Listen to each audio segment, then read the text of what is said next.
Assalamualaikum warahmatullahi wabarakatuh. Para pendengar dan peminat kuliah-kuliah yang saya berikan di dalam kaset ini, saya mengucapkan selamat mendengarkan dan selamat memperhatikan. Hari ini yang akan saya bicarakan di dalam kaset kita ini ialah soal puasa. Ya, saudara-saudara, tuan-tuan yang saya hormati, setelah kita bicarakan bagaimana hikmat puasa untuk mempertinggi nilai diri kita sendiri di hadapan Allah, namun agama tidaklah memaksa seorang manusia lebih daripada kekuatannya. Sebagaimana sabda Tuhan, la yukallifullahu nafsan illa wus'aha. Tidaklah Allah Ta'ala memberatkan kepada seseorang, kepada satu diri, beban yang dia tidak tidak kuat memikurinya. Sebab itu dalam hikmah yang tertinggi mengerjakan puasa itu, pengecualiannya pun ada. Itulah kasih sayangnya Allah kepada kita. Baik mengerjakan puasa atau mengerjakan sembahyang atau mengerjakan haji. Rukun-rukun, tiang-tiang yang berat, yang menjadi pokok, ada kecualinya. Misalnya kita disuruh sembahyang berdiri. Kalau kita tidak kuat berdiri karena kita sakit, kita diizinkan duduk, tidak dipaksa juga berdiri. Dan kalau penyakit payah sehingga duduk pun tidak bisa, kita disuruh boleh kita tidur terus. Asal apabila sembahyang waktunya datang, kita tetap mengerjakan sembahyang itu. Padahal berdiri itu menjadi syarat tadinya bagi sahnya sembahyang. Kita mesti berwudu, tidak berwudu tidak sah sembahyang. Tapi kalau badan sakit, ada penyakit yang menyebabkan tidak bisa kena air, boleh kita bertayamum, menggosok badan dengan tanah. Kita diwajibkan sekurang-kurangnya seumur hidup agak sekali pergi ke Mekah, wajib ke Mekah. Tapi ada ujungnya, man istata'a ilaihi sabila. Orang yang telah kuat dia buat pergi ke sana, membayar kapal terbang misalnya, atau semasa kapal api, kapal laut, naik kapal dengan aman. Kalau belum ada ongkos, belum wajib. Itu keringanannya. Sama sekali perintah Tuhan, ada syarat rukunnya yang mutlak, tetapi ada pengecualian. Begitu juga puasa ini. Tadi saya terangkan, la'allakum tattaqun, supaya kamu bertambah teguh hubunganmu dengan Allah. Tapi diberikan terang juga. فَإِن كُنْتُمْ مَرِيضًا أَوْ عَلَى سَفَرٍ فَعِدَّةٌ مِّنْ أَيَّامٍ أُخَرَ. Kalau kamu sakit atau kamu di dalam perjalanan, boleh kamu hitung saya di hari yang lain. Tak usah kamu puasa ketika sakit itu. Tak usah kamu puasa ketika dalam perjalanan itu. Ganti saja di hari yang lain nanti. Lalu di ujung ayat ini katakannya, yuridullahu bikumul yusra wa la yuridu bikumul usra. Allah Ta'ala mau kamu itu yang mudah.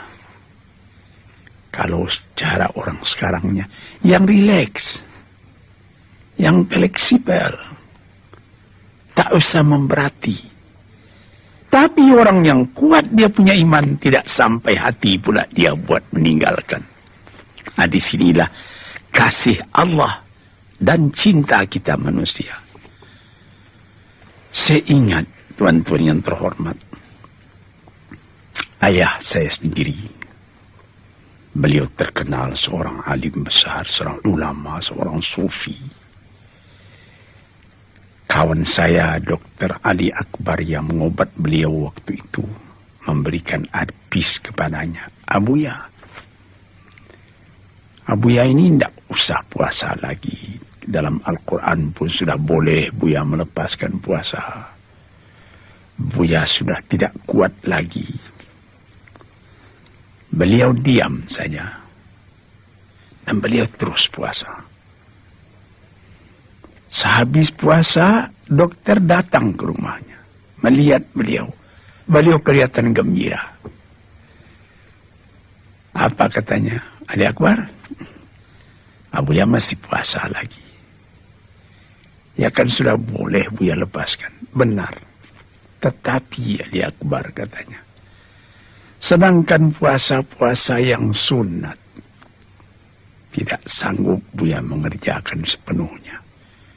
Sekarang yang wajib itu pula akan Buya tinggalkan. Tidak sampai hati Buya katanya. Di sini kelapangan yang diberikan Allah dan kecintaan manusia mengerjakan sepenuhnya. Ini adalah ilmu tasawuf yang dalam hal ini. Keuzuran atau dispensasi yang diberikan oleh Allah di dalam ibadat itu, sebagaimana disebutkan tadi, sakit atau di dalam perjalanan. Perjalanan itu pun ada pembicaraan ahli fikih sekian banyaknya. Ada yang sekian marhalah, ada yang 2 hari perjalanan, ada yang mengerjakan mengatakan 3 kali perjalanan pos kalau dengan kuda yang kencang dan lain-lain sebagainya. Tetapi ada ulama yang mengatakan tidak ada itu hadnya. Wala yuhaddadu haddas safar. Tidak ditentukan berapa hadnya safar itu. Apabila kita sudah merasa bahwa ini sudah nama berjalan, musafir, sudah boleh dilepaskan. Ada perjalanan misalnya kalau dulu dari Jakarta pergi ke Singapura, 2 malam 1 hari. Kita berangkat dari Jakarta pukul 5 petang. Dan pada hari Senin misalnya, pagi-pagi hari Arba'ah, kita sampai di Singapura. Tapi sekarang, dari Jakarta ke Singapura, cuma 1 jam 20 menit. Alangkah dekatnya. Anda ada pembicaraan itu bagaimana dulu kapal terbang, sekarang kapal api, tidak ada. Tidak ada, cuma hadnya ialah iman kita. Saudara-saudara pendengar, saya sendiri pernah di dalam bulan Oktober terjadi bulan puasa di tahun 1968, saya ke London. Kalau bulan Oktober itu sudah mulai musim dingin. Jadi kalau musim dingin, pendek siangnya, panjang malamnya. Pukul 7 pagi, saya sahur. Pukul 7 pagi, saudara-saudara yang terhormat, sahur. Nanti pukul 5 petang, saya sudah berbuka di London. Sebab siangnya pendek, malamnya panjang. Ketika itu sedang di London itu, sahabat saya yang saya cintai almarhum Auh Kartahadimaja, saya tinggal di rumah beliau. Buat Buya saya sediakan makanan siang katanya. Buya kan tidak puasa karena musafir. Saya katakan terus terang, saya mau turut puasa. Karena pendek. Terus selama di London itu 10 hari saya punya puasa jalan. Pukul 7 pagi, setengah 8 belum terbit matahari. Coba pikir. Sedang kalau di tanah air kita, pukul 4 itu sudah mesti berhenti makan. Sebab 4:10 subuh sudah datang.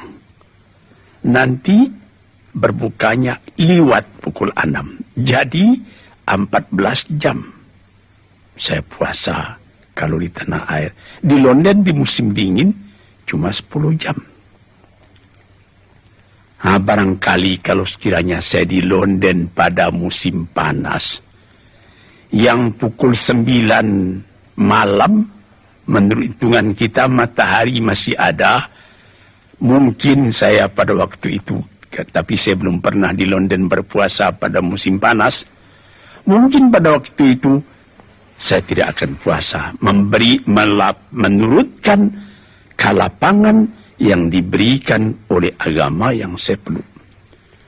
Sebab kita pukul 4 pagi sudah mesti berhenti makan. Itu matahari sebentar lagi sudah terbit, fajar sudah menyingsing. Nanti pukul 9 sampai setengah 10 hari masih terang. Berapa lama kita puasa? Sedang kita musafir, diberi kalapangan oleh Tuhan. Beginilah tuan-tuan yang terhormat, kalapangan-kalapangan itu kita sesuaikan pula dengan pengetahuan kita tentang keadaan musim panas, musim dingin di dunia ini. Hadirin yang terhormat, para pencinta, pendengar kaset yang saya muliakan. Yang lain-lain pun diberi kalapangan. Perempuan yang sedang hamil, berat hamilnya, kalau sekiranya dia tidak makan, akan lemah anak yang dalam kandungannya. Boleh dia ganti saja dengan fidyah. Menurut keterangan Ibnu Abbas, fidyah saja. Ada juga mengatakan fidyah kalau sekiranya dia merasa akan melemahkan kepada dirinya, hendaklah dia qada. Tapi kalau dia memikirkan anak yang dalam perut, hendaklah dia fidyah dan lain-lain sebagainya. Tapi yang umum mengatakan fidyah. Demikian juga orang tua. Orang tua yang umurnya sudah hampir 80 tahun. Sedangkan di umur 70 tahun sudah dinamai asirullah. Artinya dia masih ditahan oleh Tuhan di dunia ini. Ada yang sanggup dia puasa. Tapi kalau terlepas, tidak dapat dia mengqada lagi, payah.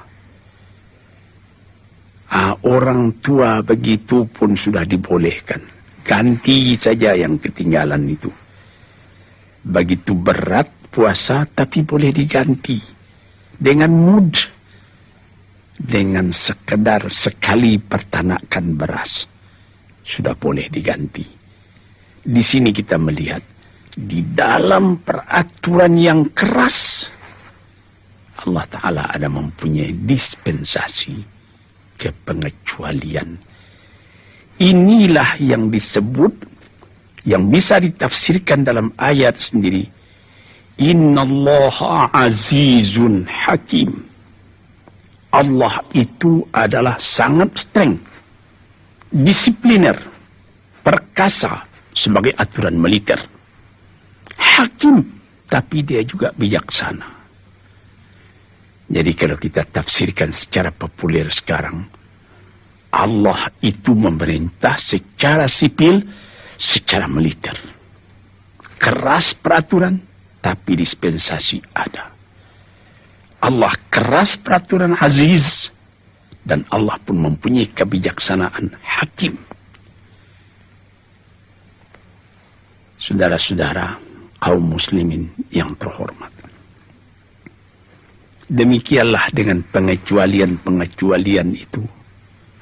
Orang sakit, orang musafir, orang tua atau penyakit berlarut-larut entah bila akan sembuh. Sebagai orang penyakit TBC, sebagai penyakit MAH, bukan penyakit singgah itu, kadang-kadang bertambah lama, bertambah larut. Tidak bisa dikada. Kapan akan dikada? Penyakit bertambah lama, tambah larut. Itu juga boleh membayar fidyahnya. Di sini kita mengatakan, melihat bagaimana Allah Ta'ala memberi alasan. Yuridullahu bikumul yusra wa la yuridu bikumul musra. Maksud Tuhan Allah dengan kamu itu ialah yang mudah, bukan yang sukar. Kadang-kadang manusia pun memakai kebijaksanaan seperti ini. Apa misalnya? Ya, misalnya ini juga, misal secara ringan, ada seorang diputuskan oleh hakim, dia mesti dihukum mati. Tetapi sebelum hukuman itu dilancarkan, lebih dulu diperiksa oleh dokter. Apakah badan orang ini sehat? Jangan sampai dia menjalani hukuman itu dalam sakit. Ini kebijaksanaan ilham daripada Allah kepada manusia, di dalam manusia menjalankan perintah Allah itu. Adapun uzur itu bergantung juga kepada iman kita sendiri. In kuntum maridan, kalau kamu sakit, orang lain boleh menaksir, dokter boleh menaksir, penyakit ini berat. Tapi orang yang bersangkutan merasa tidak berat. Sebagaimana cerita tentang ayah saya tadi. Dokter mengatakan lebih baik Abuya tidak puasa lagi. Tapi beliau terus juga puasa. Tuan-tuan, inilah beberapa hikmat daripada puasa yang kita kerjakan dengan hati kita yang tunduk, merasai bahwa kita adalah hamba Allah. Wa ma khalaqtul jinna wal insa illa liya'budun. Tidaklah aku jadikan jin manusia dan manusia lain tidak melainkan untuk menghambakan diri, mematuhi perintah dan setia kepada Allah Subhanahu wa ta'ala. Dengan kesetiaan kita itu, sebagaimana katakan pada pendahuluan tadi, menambah naik tingkat martabat kita. Yarfa'illahu alladhina amanu walladhina utul ilma darajatin. Diangkat derajatnya, martabatnya, pangkatnya oleh Allah orang yang berilmu dan orang yang beriman setinggi-tingginya, diangkat oleh Tuhan. Berbekas kepada hidup kita sendiri, ketenangan kita melihat alam.